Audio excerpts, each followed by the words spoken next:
Olá, tudo bem com vocês? Eu sou a professora Mirislaine do Colégio Santa Rita. Daremos início à aula 6 de português, destinada aos alunos do sexto ano. Nesta aula, farei uma revisão da classe gramatical substantivo que nós já estudamos nas aulas anteriores. Esta atividade ela é complementar. Essa atividade não tem na sua gramática. Mas pegue o seu caderno, faça anotações, acompanhe a aula, acompanhe as leituras dos textos. Nós vamos iniciar com o texto. Desligue a TV ou tire o fone de ouvido para comer. Um texto informativo, baseado em pesquisa e em estudos. Está difícil comer menos e emagrecer? Experimente desligar a TV ou tirar o fone do ouvido ao fazer suas refeições. Segundo o cientista da Universidade do Estado do Colorado, escutar a própria mastigação é uma forma de aumentar a consciência sobre o que você leva para dentro do estômago e diminuir a quantidade de comida consumida. A equipe realizou 3 experimentos separadamente para chegar às conclusões. Em um dos testes, voluntários eram convidados a comer um salgado enquanto usavam fones de ouvido. No grupo em que o ruído era suficiente para mascarar o som da mastigação, as pessoas comeram mais, em média, 4 salgadinhos em comparação com apenas 2,75 dos participantes que lancharam em silêncio. Os autores afirmam que a diferença pode parecer pequena, mas, ao longo de uma semana ou de um mês, tem efeito na balança. Em outra parte da pesquisa, a equipe descobriu que até mesmo fazer as pessoas imaginarem o barulho da comida sendo triturada na boca é capaz de influenciar a ingestão, de como o resultado é consistente com outros estudos, já que chamam a atenção para o risco de fazer as refeições em frente à TV ou ao computador, já que distraídas as pessoas tendem a comer mais do que precisam. Assim, se você precisa perder peso, procure um local silencioso para fazer as refeições e encha seu prato com vegetais. Então, esse texto é um texto informativo, baseado em pesquisa, em estudos, que aborda esse tema, referente às refeições que são feitas em frente à TV e aquelas que não são feitas em frente à TV. E ele sempre orienta e aconselha, desligue a TV ou tire o fone de ouvido para comer. Questão 1. Marca alternativa que contém informações que não estão em conformidade com o texto. A. Desligar a televisão ou deixar de ouvir música com fone no ouvido enquanto se come auxilia a comer menos e a perder peso? Nós vimos isso no texto, O texto ele fala essa questão. Experimente desligar a TV ou tirar o fone de ouvido ao fazer suas refeições? Então está correto. B. No experimento realizado pelos pesquisadores, descobriu-se que as pessoas que não ouvem o barulho da própria mastigação tendem a comer mais. Letra C. Similar mentalmente o barulho de comida sendo triturada também auxilia a diminuir a quantidade de alimento que se ingere? Correto. A B também está correta. O experimento foi realizado pelos pesquisadores. Descobriu-se que as pessoas que não ouvem o barulho da própria mastigação tendem a comer mais, O texto ele também aborda essa questão. D. Para emagrecer de fato, é importante comer silenciosamente em frente ao computador ou à televisão e encher o prato com vegetais crocantes? Observe que ele coloca aí, para o risco de fazer as refeições em frente à TV ou ao computador. Então, esta alternativa está errada, Então, alternativa correta, que ele pede para marcar que não estão em conformidade com o texto, é letra D. 2. Na oração, a equipe realizou 3 experimentos separadamente para chegar às conclusões. Assinale a alternativa que contém um verbo que possa substituir sem prejuízo para a significação da forma realizou. Realizou aí é um verbo, né? Indica uma ação. Realizou, efetuou. Então, aí, alternativa correta, letra A. 3. Neste período, ter medo de aprender é muito comum. As palavras medo e muito são, respectivamente, classificadas em ou classificadas como. Observe, medo é um substantivo abstrato. Eu trouxe para vocês essa oração para você observar. Medo é um substantivo abstrato. Muito aí dá a ideia de uma intensidade, então seria um advérbio. Professor, e o que são advérbios? Advérbio é uma classe de palavra invariável, que vai indicar tempo, que vai indicar modo, que vai indicar intensidade dentro de um contexto. Ele vai estar modificando um verbo. Então, é muito comum. Então, a alternativa correta seria letra D. 4. Leia o trecho. Esse trecho é do poema, né? Do texto jornalístico que nós terminamos de ler. A equipe realizou 3 experimentos separadamente para chegar às conclusões. A expressão que é classificada como substantivo é realizou, não, realizou é verbo. 3 é o numeral cardinal, indica quantidade. Para aí seria para chegar, para é preposição. Equipe sim, equipe é um substantivo. Leia este poema do poeta amazonense Tiago de Mello. Cantiga de Claridão. Camponês, plantas o grão, no escuro e nasce o clarão. Quero chamar-te de irmão. De noite, comendo pão, sinto o gosto dessa aurora que desponta da mão. Fazes de sombras um facho, de luz para a multidão. És um claro companheiro, quero chamar-te de irmão. E enquanto não chega o dia em que o chão se abre em reinado, de trabalho e de alegria, cantando juntos ergamos, né? Ergamos aí a arma do amor em ação. A quem o poeta homenageia nesses versos? Como é feita a homenagem? Na primeira parte, o poeta, ele coloca aí a respeito, né, do camponês, plantas o grão no escuro e nasce um clarão. Quero chamar-te de irmão. Então a questão pergunta a você como ele homenageia, como é feita essa homenagem. O poeta ele faz uma homenagem aí ao camponês, né, ao trabalho árduo, à importância, né, do trabalho, da plantação. Ele diz, plantas o grão no escuro e nasce um clarão. Quero chamar-te de irmão. De noite comendo pão, sinto o gosto dessa aurora e te desponta da mão. Sabe de sombras um facho de luz para a multidão. És um claro companheiro, mas vive na escuridão. Quero chamar-te de irmão. Então ele faz o camponês que cultiva a terra incansavelmente, da sua luta diária para garantir o alimento de que necessitamos para viver. B. Como o camponês é tratado pelo poeta no texto? Por quê? Ele coloca aí, camponês plantas o grão, no escuro e nasce um clarão. Quero chamar-te de irmão. Faz de sombras um facho, dá luz para a multidão. És um claro companheiro, mas vive na escuridão. Quero chamar-te de irmão.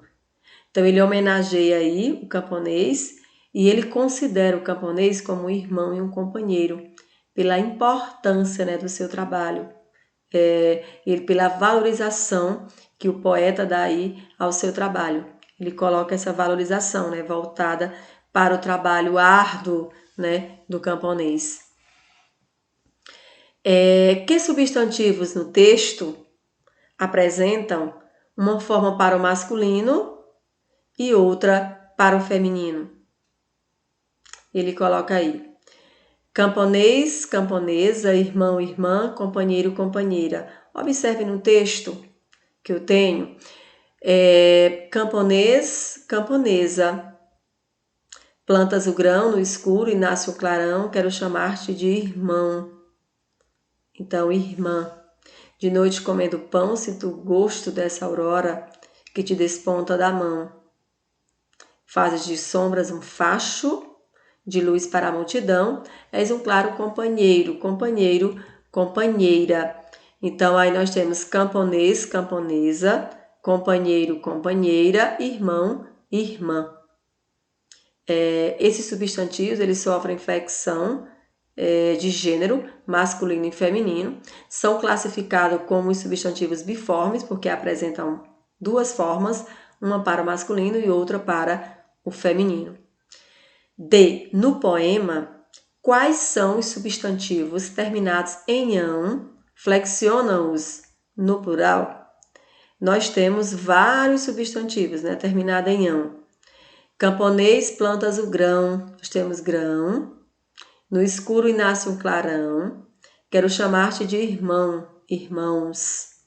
De noite comendo pão, pães. Sinto o gosto dessa aurora que te desponta da mão, mãos. Então, nós temos vários. Faz de sombra um fasto, de luz para a multidão, multidões. És um claro companheiro, mas vive na escuridão, escuridões. Quero chamar-te de irmão, irmãos.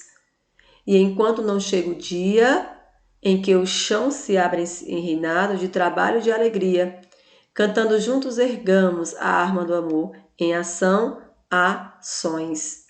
Então nós temos grão, grãos, clarão, clarões, irmão, irmãos, pão, pães, mão, mãos, multidão, multidões, escuridão, escuridões, chão, chãos e ação, ações. Leia com atenção. Tempestade. O vento ventão com voz de trovão acende um clarão de medo no meu coração. Será que vai inundar a cidade? Que bom, só caiu uma chuva fininha e o vento grosso se transformou em brisa pequenininha.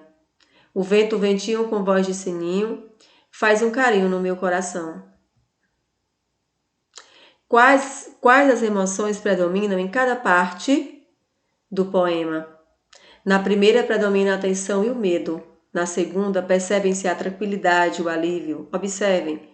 O vento ventão com voz de trovão acende um clarão de medo no meu coração. Será que já vem a tempestade? Será que vai inundar a cidade? Então, nesse momento aí, é a tensão, é o medo. Que bom que só caiu uma chuva fininha e o vento grosso se transformou em brisa pequenininha. O vento ventinho com voz de sininho faz um carinho no meu coração. Então, observa que na segunda parte do poema já vem a tranquilidade, o bem-estar, o alívio. E na primeira parte do poema vem a tensão, vem o medo da tempestade. Quais as emoções predominam em cada parte do poema? Nós vimos que na primeira predomina a tensão, o medo. Na segunda percebem-se a tranquilidade, o alívio e o bem-estar. B. O substantivo vento ele foi flexionado de maneiras diferentes na primeira e na segunda parte do poema. Identifica essas flexões. O vento, ventão com voz de trovão. Então, nós temos aí ventão. Acende um clarão de medo no meu coração. Será que já vem a tempestade? Será que vai inundar a cidade? Que bom só caiu uma chuva fininha e o vento grosso se transformou em brisa pequenininha. O vento ventinho, com voz de sininho, faz um carinho no meu coração. Então, aqui nós temos ventão e ventinho. Aí ele sofre a flexão de grau, grau aumentativo e o grau diminutivo do C. Letra C. O substantivo clarão é uma daquelas palavras que em sua origem indicam flexão de grau, mas com o tempo ganharam um significado específico. Qual o significado do substantivo clarão hoje? Seria a claridade intensa, né? O brilho forte, e isso remete a um clarão. D. Na primeira parte do poema, há vários substantivos terminados em ão, e na segunda parte, vários substantivos terminados em in ou inha. Indique-os. Observe. Nós temos o vento, ventão, com voz de trovão. Acende um clarão de medo no meu coração. Que bom que só caiu uma chuva fininha e o vento grosso se transformou em brisa pequenininha. O vento ventinho com voz de sininho faz um carinho no meu coração. Então, eu tenho ventão, eu tenho trovão, eu tenho clarão, coração. Eu tenho ventinho, sininho e carinho. Quais substantivos não estão flexionados em grau? Observe: trovão, não está flexionado, coração e carinho. Estes substantivos estão na sua forma normal, no seu grau normal. Sétimo, há substantivos que mudam de sentido quando colocados na forma feminina. Dê o substantivo ou dê o sentido dos substantivos destacados nas frases a seguir. A. O dengue da criança incomodava os clientes. O governo fez outra campanha contra a dengue. Observe aí, dengue seria manha da criança. E o governo fez outra campanha contra a dengue. Dengue aí é a doença. Então, observe que esses substantivos eles mudam de sentido dependendo do contexto que estejam inseridos. B. O governador continuava com o moral abalado.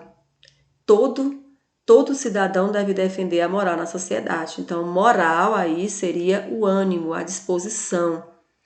E a moral aí é a ética, bons costumes. C. Comprei 300 gramas de azeitonas verdes. O jardineiro acertou a grama em torno da piscina. Primeiro, gramas aí é a unidade de peso, né? 300 gramas. Agora o jardim acertou a grama, é relva ou gramínea do jardim. Então, observe que 300 gramas de azeitona verde seria grama aí, a unidade de peso. Então, você observa que esse substantivo, dentro do contexto, né, eles vão mudar de sentido. Vai depender do contexto, né, que eles estejam inseridos. Questão 8. Observe o texto. Alguns lobos queriam surpreender um rebanho de cordeiros. Como não podia pegá-los, porque havia cães tomando conta deles, viram que seria preciso usar uma artimanha para fazer isso. E tendo enviado representantes deles aos cordeiros, diziam que os cães eram os culpados de sua inimizade, e que, se eles entregassem os cães, haveria paz entre os lobos e os cordeiros. Os cordeiros, sem imaginar o que lhes iria acontecer, entregaram os cães aos lobos, que desse modo facilmente acabaram com o rebanho que ficara sem guarda. Esse texto é um texto, é uma fábula, né, que traz um grande ensinamento. É preciso que nós observamos antes de que nós possamos tomar alguma atitude, alguma situação de nossas vidas, né? Os cordeiros, sem imaginar o que eles iriam acontecer, entregaram os cães aos lobos. Os lobos não conseguiam apanhar o cordeiro porque eles viviam muito longe, eram guardados por cães, não sabiam o que ia acontecer. Nós vimos que eles não sabiam o que iria acontecer. Então, seria letra C. Leia. Dicas de arrumação de casa. Manchas de água em móveis de madeira. Se o móvel manchado for de madeira encerada, basta derreter cera branca, qualquer cera branca, com algumas gotas de óleo de linhaça e passar esta mistura sobre o local manchado e esfregar com força. Se necessário, repita a operação depois que a cera secar. E se o móvel for envernizado, esfregue suavemente o local com um pano macio embebedido. Embebedido quer dizer umedecido, em azeite de oliva e depois lustre com uma flanela. Repita a operação se for necessário.